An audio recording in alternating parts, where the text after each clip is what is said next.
एक बार फिर स्वागत है CS विद पाइथन हिंदी में। अब हम कर रहे हैं फाइल हैंडलिंग का भाग 2, जिसमें हम करेंगे बाइनरी फाइल्स और CSV फाइल्स एग्जाम्पल्स के साथ। शुरू करते हैं बाइनरी फाइल्स का एग्जाम्पल। उदाहरण में हम लेते हैं एक फाइल और उसको ओपन कर रहे हैं राइट मोड में। क्योंकि ये बाइनरी फाइल है तो WB यूज करेंगे और उसमें हम एक लिस्ट ऑफ नंबर्स एंटर करेंगे फंक्शन बाइट एरे यूज करके। अब बाइट एरे जो फंक्शन है वो सिर्फ नंबर्स के लिए चलेगा, इसलिए इस एग्जाम्पल के लिए वो ठीक है। तो हम यूज कर रहे हैं f.write और उसको हम ये पास कर रहे हैं एरे जो बाइट एरे ने जेनरेट किया है। दोबारा ओपन करते हैं रीड बाइनरी मोड में, RB मोड में, और फिर हम यूज करते हैं रीड फंक्शन और उसको कॉपी करते हैं एक लिस्ट की तरह n में, और फिर उसको हम प्रिंट कर देते हैं। अगर हम इसको दोबारा खोल के अपेंड मोड में कुछ और नंबर्स डालना चाहें तो हम वही वेरिएबल लेके एक नई लिस्ट ऐड कर सकते हैं अपेंड मोड के साथ।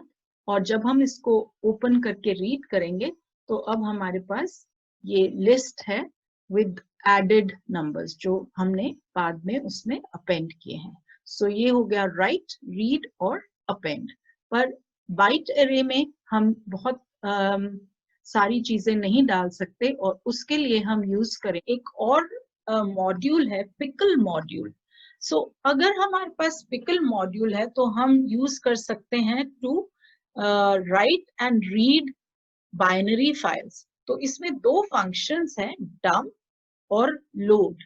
तो डम्प जो फंक्शन है पिकल डॉट डम्प, उसमें हम कोई भी हमारे पास डेटा है, स्ट्रिंग है, कोई लिस्ट है ऑफ स्ट्रिंग्स, कुछ भी है, उसको हम एक वेरिएबल में डाल के पिकल डॉट डम्प का फर्स्ट वेरिएबल उसको बनाएंगे और सेकंड वेरिएबल हम बनाएंगे फाइल हैंडल को। सो यहाँ पे हमने यूज किया with open name of the file mode is equal to W+B। So ये अलग अलग तरीके हैं लिखने के, सेम थिंग जो पिछली बार किया वो डिफरेंटली लिखा था, बट वो फंक्शन सेम है इन दोनों का। जस्ट टू टेल यू कि कहीं आप अलग पढ़ें तो वो आपको कंफ्यूजन ना हो। सो ये B फाइल हम सेकंड फाइल हैंडलर दे देते हैं इसको, और अगर हम फ्लश करेंगे तो ये जो लिखा है वो बाइनरी फाइल studentRec.bin में लिखा जाएगा। ये लिखा गया है। अब हम इसको रीड कर रहे हैं और आउटपुट कर रहे हैं तो फर्स्ट आउटपुट आ गया, पर हमने इसके लिए यूज किया है pickle dot load. Pickle dot load हमें B फाइल को सारी फाइल को लेके एक वेरिएबल B में डाल दिया है हमने।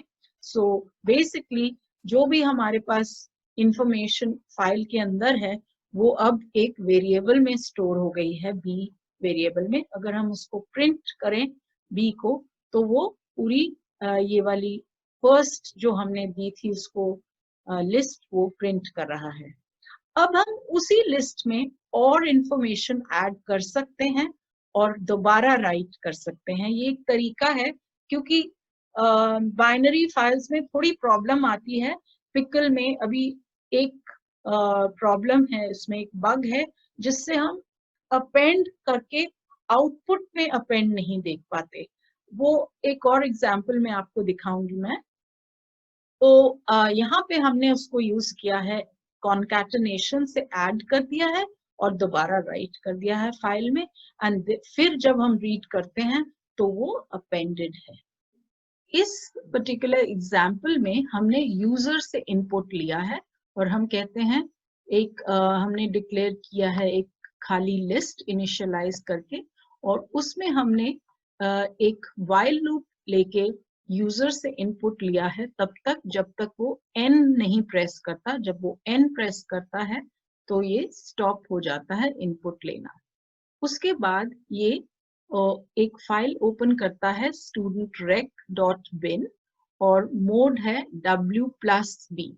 सो आप इसको पिकल मोड भी पिकल एक्सटेंशन भी दे सकते हैं, student_rec.pickle, या सिर्फ student._rec भी लिख सकते हैं या student_rec.bin लिख सकते हैं। इसमें हमने राइट मोड में ये pickle.dump यूज किया है, और बिकॉज हम उस while लूप में हम हर बार अपेंड कर रहे थे डेटा को, तो ये एक लिस्ट ऑफ डेटा बन गई है। अब हम इसको रीड करते हैं। जब हम इसको रीड करेंगे, इसमें ये \r दे रहा है, दैट इज बिकॉज ये बाइनरी फंक्शन बाइनरी फाइल है, इसमें कुछ एक्स्ट्रा इंफॉर्मेशन कभी कभी नजर आ सकती है, स्पेशली अगर आप ये इस वेबसाइट पे कर रहे हैं। अब हम यूज करेंगे एक और एग्जाम्पल, सर्च करने के लिए data from a binary file.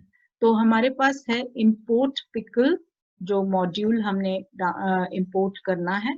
इस केस में हमने यूजर से इनपुट नहीं लिया, हमने एक लिस्ट ली है और ओपन करके एक फाइल new_rec.bin, आपने उसका हैंडल दिया है b फाइल, आप यूज कर रहे हैं pickle.dump। अब ये राइट करेगा इनटू दिस फाइल ये डेटा जो REC जो हमने रिकॉर्ड्स के लिए हमने एक वेरिएबल बनाया है। तो pickle.dump दो आर्ग्यूमेंट्स लेता है, एक जो रिकॉर्ड आपने डालना है फाइल के अंदर, और सेकेंडली आपका फाइल हैंडल का जो नाम है। उसके बाद हम उसको क्लोज कर सकते हैं या फ्लश कर सकते हैं। और हमने यूजर से इनपुट लिया है enter the roll number you want the record for. तो जब यूजर वो एंटर करता है, यहाँ पे वो stdin में एंटर किया है हमने 1, तो उसने आउटपुट दिया है द फर्स्ट आउटपुट। अगर हम इसको 2 कहते हैं तो ये आउटपुट हमें देगा सेकंड। सो ये हमारे सेकंड प्लेस पे जो एंट्री है वो हमें आउटपुट करेगा। तो इसके लिए हमने यूज किया pickle.load।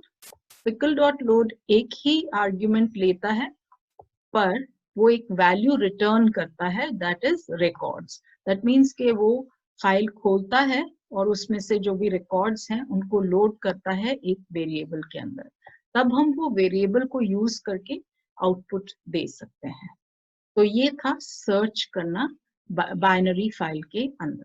अब हम कर रहे हैं updating binary file with user input. तो यूजर इनपुट देगा और उसी के हिसाब से हम बाइनरी फाइल में चेंजेस करेंगे। हमने बाइनरी फाइल क्रिएट की pickle.dump के साथ, और उसमें हमने डाले हैं ये जो रिकॉर्ड्स, हमने यूजर से इनपुट नहीं लिए हैं इस बार। तो रिकॉर्ड एंड b फाइल हम देते हैं फाइल हैंडल सेकेंड आर्ग्यूमेंट, और क्लोज कर देते हैं फाइल। फिर हम यूजर से इनपुट लेते हैं कि वो किस रोल नंबर के मार्क्स चेंज करना चाहता है और अपडेटेड मार्क्स क्या हैं। जब वो इनपुट आता है तो हम ओपन करते हैं फाइल रीड मोड में और लोड करते हैं सारे रिकॉर्ड्स pickle.load यूज करके। फिर एक एक रिकॉर्ड को हम फॉर लूप में डाल के चेक करते हैं उसका फर्स्ट जो इसमें क्योंकि हमारे हर रिकॉर्ड के 3 पार्ट्स हैं, सो ये x0, x1 और x2 रीड होते हैं। x0 चेक करेगा कि आपने कौन सा रोल नंबर डाला है, और फिर उसके हिसाब से वो मार्क्स चेंज करेगा जब वो उसको रोल नंबर मिलेगा। ये सब हम बाद में राइट में जाके राइट मोड में फाइल को खोल के उसमें डंप करके pickle.dump से राइट कर देते हैं, और फिर हम बाद में इसको रीड कर सकते हैं। क्योंकि ये इंटरफेस बहुत टेम्पररी है और इसमें फाइल स्टोर नहीं होती, तो ये आउटपुट आपको नहीं दिखेगा। अगर आप ये यही कोड जुपिटर लैब में यूज करेंगे तो सेम फाइल विल वर्क। आप उसको अपने कंप्यूटर पे किसी सॉफ्टवेयर में चला के देख सकते हैं सेम कोड को।